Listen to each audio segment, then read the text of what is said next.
चलेगा।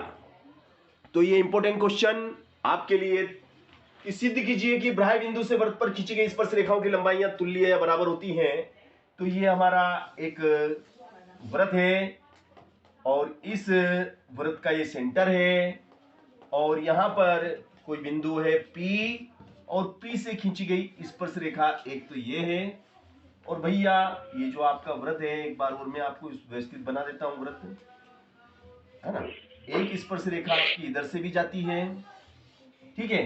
तो एक स्पर्श रेखा आपकी ये है और एक स्पर्श रेखा आपकी ये है। एक बिंदु यहां पे A, एक बिंदु यहां पे B, ठीक है ना।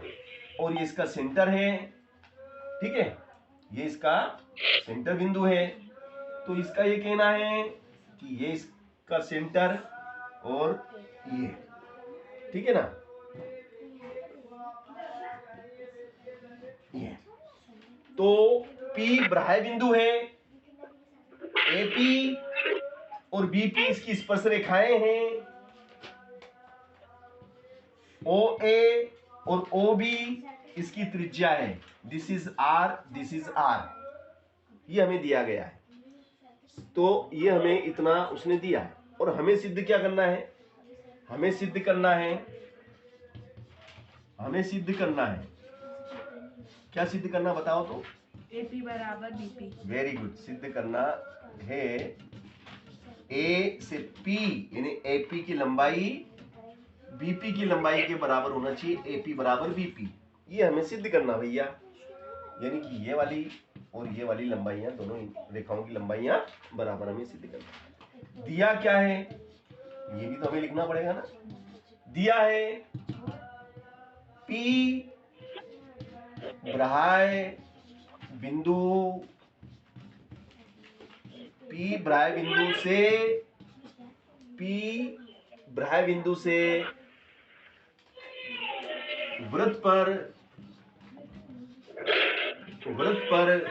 खींची, वृत्त पर खींची स्पर्श रेखाएं, P बाह्य बिंदु से वृत्त पर खींची स्पर्श रेखाएं AP और BP है, AP और BP है, ये हमें दिया है।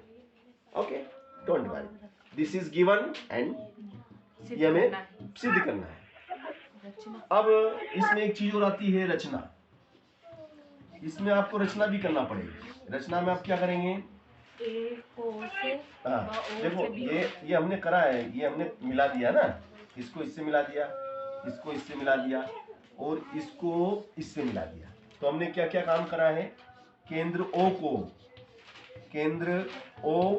को A, B और P से मिलाया। ये काम हमने किया रचना में, केंद्र O को A से, B से और P से मिलाया। यहां तक हमने कर दिया, ठीक है। तो ये अगर ये 4 नंबर में आता है तो ये 2 नंबर तुम्हारे पक गए और 2 नंबर सिद्ध करने के, आधा नंबर इसका, आधा नंबर इसका, आधा नंबर इसका और आधा नंबर इसका। रचना का आधा, सिद्ध करना आधा, 1 हो गया। दिया आधा, 1.5 हो गया। चित्र आधा, 2 हो गया। अब हमें इसको सिद्ध भी तो करना है, डोंट वरी, अभी कर देते हैं, देखिएगा। अब हम इसे सिद्ध करने जा रहे हैं, जिसे हम कहते हैं उपपत्ति, है ना, या प्रूफ, या प्रमाण। तो 2 त्रिभुज आपको दिखाई दे रहे हैं। 2 त्रिभुज कौन कौन से भैया, और B, त्रिभुज AOP व त्रिभुज BOP। त्रिभुज AOP और त्रिभुज BOP में। ये 2 त्रिभुज है आपके पास भाई साहब, है ना। अब इन त्रिभुज में आपको जो दिखता है वो बताओ, क्या दिखता है कि भैया ये भी त्रिज्या है और ये भी त्रिज्या है। तो सबसे पहले तो लिख दो AO बराबर OB। बोले क्यों, क्योंकि भैया दोनों त्रिज्या है, बराबर में R, है ना। बराबर में आर लिख दो। सर ठीक है प्रत्येक ना? कोण 90 डिग्री। और भैया देखिएगा कि भैया ये त्रिज्या और स्पर्श रेखा, किसी वृत्त की त्रिज्या और स्पर्श रेखाएं कैसी होती हैं? किसी वृत्त की त्रिज्या और स्पर्श रेखाएं कैसी होती है बेटा आलोक? क्या होती? सही है, लंबवत होती है, परस्पर लंबवत होती है, 90 डिग्री का एंगल बनता है। क्यों? क्योंकि देखो ये कभी ऑब्जेक्टिव में भी आ सकता है। किसी वृत्त की त्रिज्या और स्पर्श रेखाएं परस्पर लंबवत होती हैं, 90 डिग्री का एंगल बनता है। This is 90 and this is 90। तो अपन ये लिखेंगे कोण ए बराबर कोण बी कितने डिग्री का? 90 डिग्री। और एक चीज और बता दें कि ये ओपी, देखो ओपी जो है इस त्रिभुज में भी है और नीचे वाले त्रिभुज में भी है, दोनों में कॉमन है।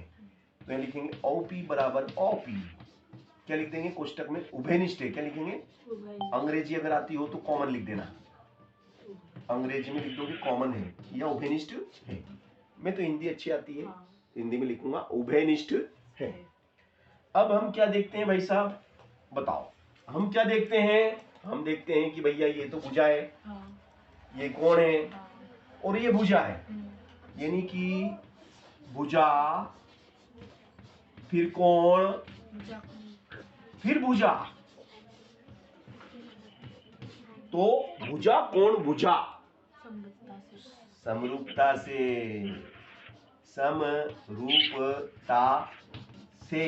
भुजा कोण भुजा समरूपता से। ये दोनों त्रिभुज, ये जो ऊपर लिखे हुए हैं, ऊपर जो त्रिभुज लिए थे A O P B O P, लिख देंगे समरूपता से त्रिभुज ए ओ पी, त्रिभुज बी ओ पी कैसे है बेटा? ये दोनों त्रिभुज कैसे हैं? सॉरी समरूपता से नहीं, सर्वांग समता से। यहाँ पे लिखना है भुजा कोण भुजा सर्वांग समता, सर्वांग समता से।